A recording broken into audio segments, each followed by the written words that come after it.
인연 피천득. 지난 4월 춘천에 가려고 하다가 못 가고 말았다. 나는 성심여자대학에 가보고 싶었다. 그 학교의 어느 가을 학기 매주 한 번씩 출강한 일이 있다. 힘드는 출강을 한 학기 하게 된 것은 주수녀님과 김수녀님이 내 집에 오신 것에 대한 예의도 있었지만 나에게는 사연이 있었다. 수십 년 전 내가 17 되던 봄, 나는 처음 동경에 간 일이 있다. 어떤 분의 소개로 사회교육가 미우라 선생 댁에 유숙을 하게 되었다. 시바쿠 시로간에 있는 그 집에는 주인 내외와 어린 딸 세 식구가 살고 있었다. 하녀도 서생도 없었다. 눈이 예쁘고 웃는 얼굴을 하는 아사쿠는 처음부터 나를 오빠같이 따랐다. 아침에 낳았다고 아사쿠라는 이름을 지어주었다고 하였다. 그 집들에는 큰 나무들이 있었고 1년초 꽃도 많았다. 내가 간 이튿날 아침, 아사쿠는 스위트피를 따다가 꽃병에 담아 내가 쓰게 된 책상 위에 놓아주었다. 스위트피는 아사쿠같이 어리고 귀여운 꽃이라고 생각하였다. 성심여학원 소학교 1학년인 아사쿠는 어느 토요일 오후 나와 같이 저희 학교까지 산보를 갔었다. 유치원부터 학부까지 있는 가톨릭 교육기관으로 유명한 이 여학원은 시내에 있으면서 큰 목장까지 가지고 있었다. 아사쿠는 자기 신발장을 열고 교실에서 신는 하얀 운동화를 보여주었다. 내가 동경을 떠나던 날 아침, 아사쿠는 내 목을 안고 내 뺨에 입을 맞추고 제가 쓰던 작은 손수건과 제가 끼던 작은 반지를 이별의 선물로 주었다. 옆에서 보고 있던 선생 부인은 웃으면서 한 10년 지나면 좋은 상대가 될 거예요 하였다. 나는 얼굴이 더워지는 것을 느꼈다. 나는 아사코에게 안데르센의 동화책을 주었다. 그 후 10년이 지나고 3, 4년이 더 지났다. 그동안 나는 초등학교 1학년 같은 예쁜 여자아이를 보면 아사코 생각을 하였다. 내가 두 번째 동경에 갔던 것도 4월이었다. 동경역 가까운데 여관을 정하고 즉시 미우라 댁을 찾아갔다. 아사코는 어느덧 청순하고 세련되어 보이는 영양이 되어 있었다. 그 집 마당에 피어있는 목련꽃과도 같이. 그때 그는 성심여학원 영문과 3학년이었다.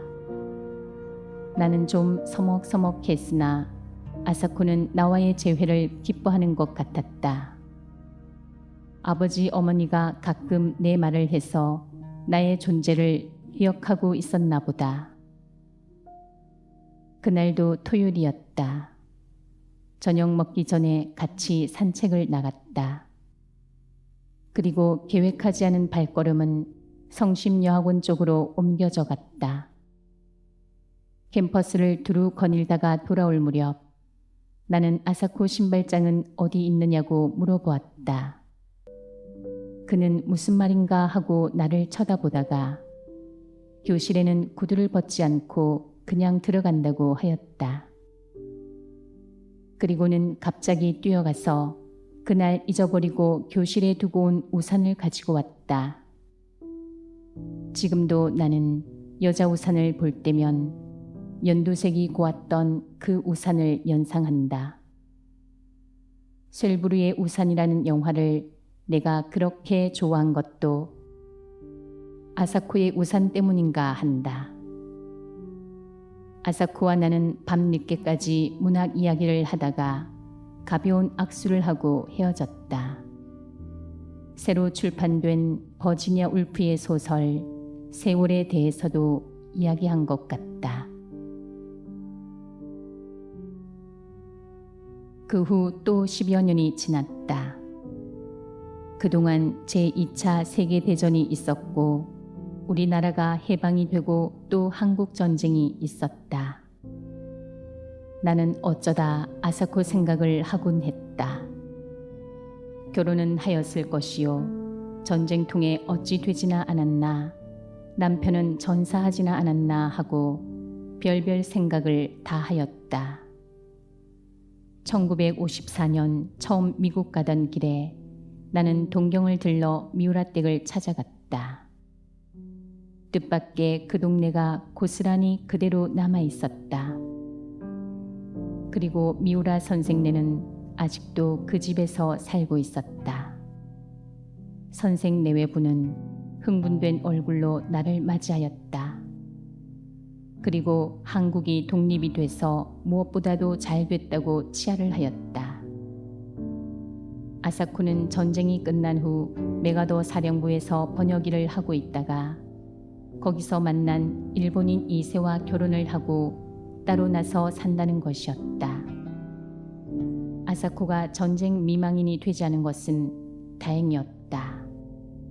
그러나 이세와 결혼하였다는 것이 마음에 걸렸다. 만나고 싶다고 그랬더니 어머니가 아사코의 집으로 안내해 주었다. 뾰족 지붕에 뾰족 창문들이 있는 작은 집이었다.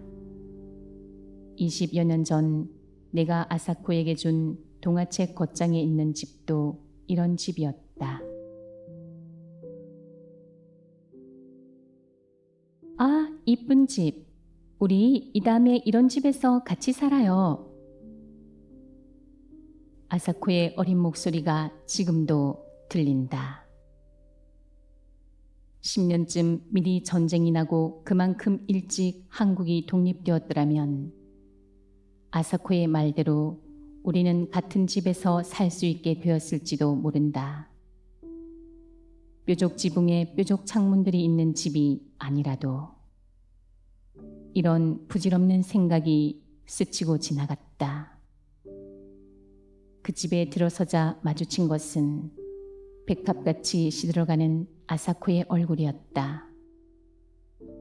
세월이란 소설 이야기를 한 지 10년이 지났었다. 그러나 그는 아직 싱싱하여야 할 젊은 나이다. 남편은 내가 상상한 것과 같이 일본 사람도 아니고 미국 사람도 아닌, 그리고 진주군 장교라는 것을 뽐내는 것 같은 사나이였다. 아사코와 나는 절을 몇 번씩 하고 악수도 없이 헤어졌다.